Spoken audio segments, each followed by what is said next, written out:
Welcome प्यारे बच्चों। तो आज हम इस वीडियो में व्यष्टि अर्थशास्त्र को अर्थात माइक्रो इकोनॉमिक्स को समझने वाले हैं।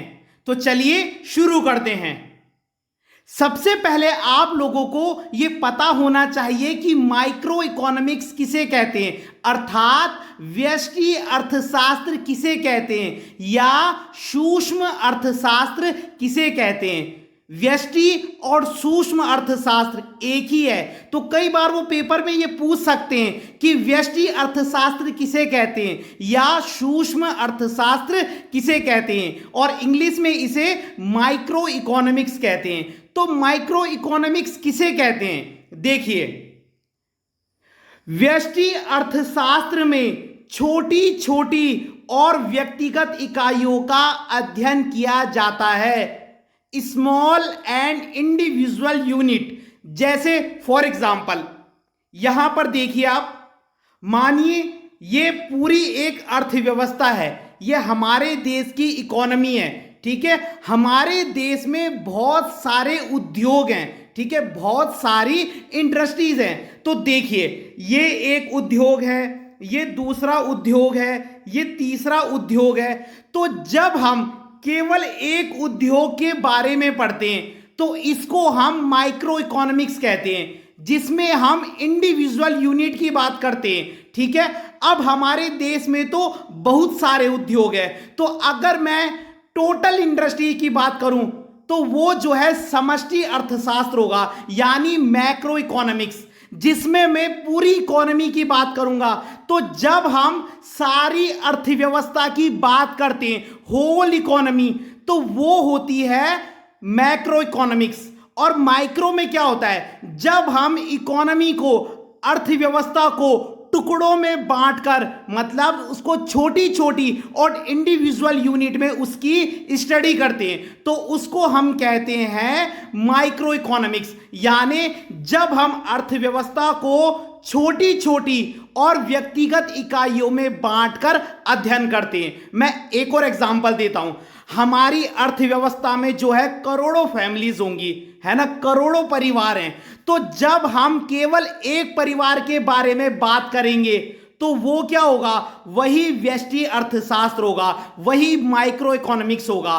तो जब हम अर्थव्यवस्था को टुकड़ों में बांटकर, है ना, या व्यक्तिगत इकाइयों के रूप में या छोटी छोटी इकाइयों के रूप में अध्ययन करते हैं तो उसी को हम व्यष्टि अर्थशास्त्र कहते हैं, यानी माइक्रो इकोनॉमिक्स। तो जब हम अर्थव्यवस्था को टुकड़ों में बांटकर या जब हम अर्थव्यवस्था को छोटी छोटी और व्यक्तिगत इकाइयों में बांटकर अध्ययन करते हैं तो उसी को हम क्या कहते हैं, माइक्रो इकोनॉमिक्स, ठीक है। अब हमारी अर्थव्यवस्था में जैसे मैंने आपको क्या बताया, करोड़ों फैमिलीज हैं, करोड़ों उद्योग हैं, है ना। तो जब हम किसी पर्टिकुलर एक चीज की बात करेंगे, चाहे वो एक फैमिली हो, एक उद्योग हो, उसको हम किस में लेंगे, उसको हम माइक्रो इकोनॉमिक्स में लेंगे। और जब हम होल इकोनॉमी की बात करेंगे, यानी सारे उद्योगों की, सारे परिवारों की, तब वो क्या कहलाएगी, तब वो मैक्रो इकोनॉमिक्स कहलाएगी। तो माइक्रो में तो हम क्या करते हैं, अर्थव्यवस्था को टुकड़ों में बांटकर उसकी स्टडी करते हैं, और मैक्रो में हम पूरी अर्थव्यवस्था का अध्ययन करते हैं, ठीक है।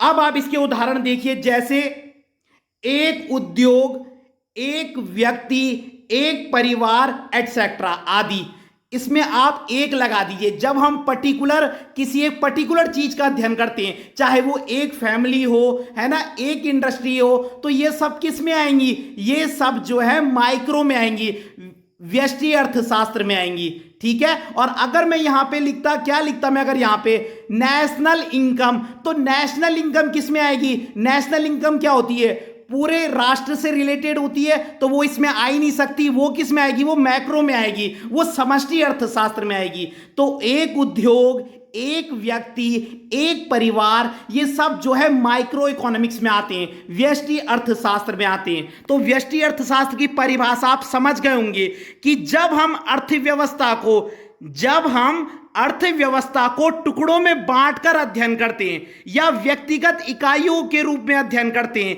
या छोटी छोटी इकाइयों के रूप में अध्ययन करते हैं तो उसे हम क्या कहते हैं, माइक्रो इकोनॉमिक्स कहते हैं, व्यष्टि अर्थशास्त्र कहते हैं या सूक्ष्म अर्थशास्त्र कहते हैं। ठीक है, और यहां पे ये इंग्लिश में भी जो है इसके नोट्स हैं, तो आप जो है दोनों में से आपको जो कंफर्टेबल लगता है आप उसमें पढ़ सकते हैं।